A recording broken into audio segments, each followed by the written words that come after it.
Hello, I'm David Hughes. Welcome to Your Perfect Body, the podcast of the Esoteric Teaching Community.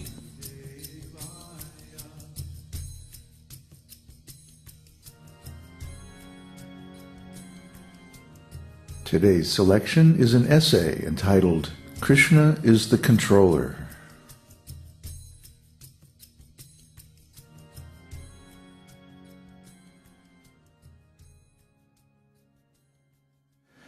Now in our detailed study of Bhagavad-gītā, we reach the point where Arjuna concludes his arguments, creating the pretext for Kṛṣṇa's instruction by flatly refusing to fight. Sanjaya uvaca, evam uktva hrsikesam, gudakesah parantapah, na yotsya iti govindam uktva tusnim babhuva. Sanjaya said, having spoken thus, Arjuna, chastiser of enemies, told Kṛṣṇa, Govinda, I shall not fight, and fell silent. Bhagavad-gītā 2:9. In the previous sloka, Arjuna told Kṛṣṇa that there is no profit in this fighting because the enemies are all my relatives and teachers. Even if I am victorious, I will become unhappy by killing them, so what is the use of fighting? That kind of false renunciation sometimes takes place because of ignorance. Actually, it is not very intelligent, even from a material point of view. Now, in this sloka, evam uktva, having said that, so there is no profit in fighting, evam uktva hrsikesam, he is speaking to the master of the senses, Kṛṣṇa. And in the previous sloka he has said, sishyas te ham prapannam, Bhagavad-gītā 2:7. I am your surrendered disciple. So now, instead of speaking as friends, Kṛṣṇa becomes the guru and Arjuna becomes the disciple.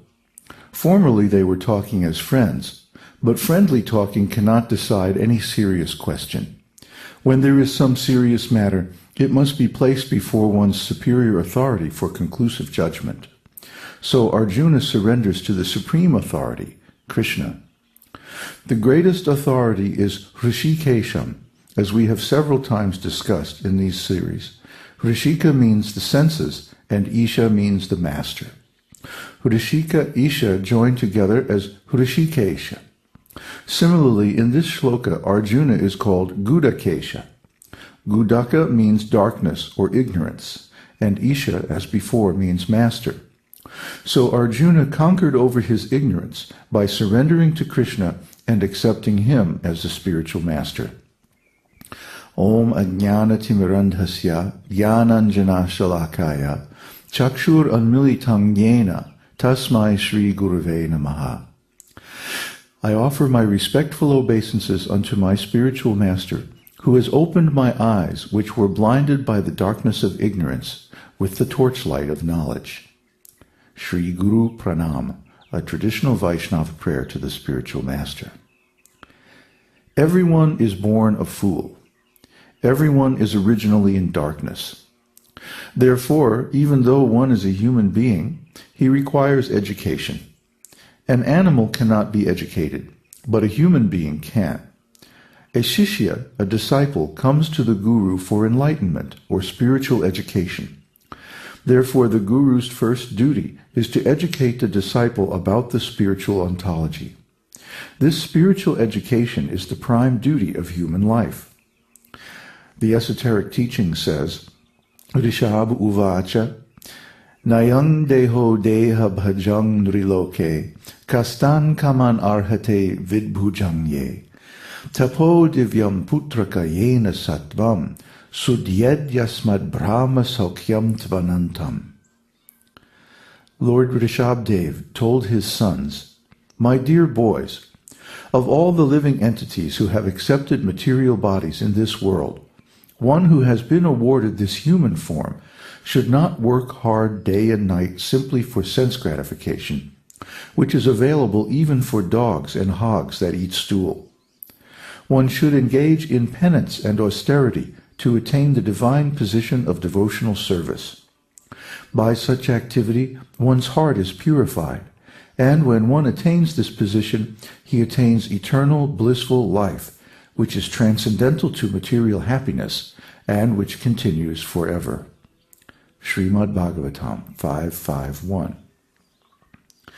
In the animal species of life, we have to work very hard, day and night, simply for the four necessities of life: eating, sleeping, mating, and defending. The main object of animal life is sense gratification. Therefore, the animals have to work very hard. In the human form of life, Kṛṣṇa gives us so much facility, like language, reasoning, and intelligence. We can live very comfortably. Well, that's all right. We can make our standard of living very comfortable as long as we simultaneously pursue the higher purpose of attaining perfection in Kṛṣṇa consciousness.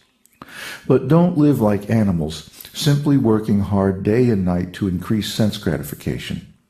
Otherwise, what is the value of this human life? Modern human civilization is focused almost exclusively on how to live comfortably. But they want to expand sense gratification unlimitedly, and there is no facility for spiritual inquiry. That is the mistake of modern civilization.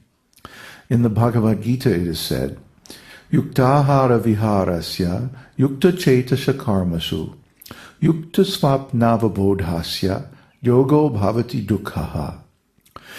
He who is regulated in his habits of eating, sleeping, recreation, and work can mitigate all material pains by practicing the yoga system. Bhagavad-gītā 6.17. Yes, you must eat, you must sleep, you must satisfy your senses and arrange for defense. But as much as possible, you must not divert attention from the process of self-realization. We have to eat, yuktahara, that's a fact. Yuktahara is all right, but not atyahara, eating more than necessary. Rupa Goswami has advised in his Upadeshamrita, Atyahara prayashascha prajalpo niyamagraha lauyam janasangascha sadbhir bhaktir vinashyati. One's devotional service is spoiled when he becomes too entangled in the following 6 activities. 1. Eating more than necessary or collecting more funds than necessary. 2. Over-endeavoring for mundane things that are very difficult to obtain. 3. Talking unnecessary about mundane subject matters. 4. Practicing the scriptural rules and regulations only for the sake of following them and not for the sake of spiritual advancement. Or rejecting the rules and regulations of the scriptures and working independently or whimsically. 5. Associating with worldly-minded persons who are not interested in Kṛṣṇa consciousness. And 6. Being greedy for mundane achievements. Sri Upadeshamrita 2.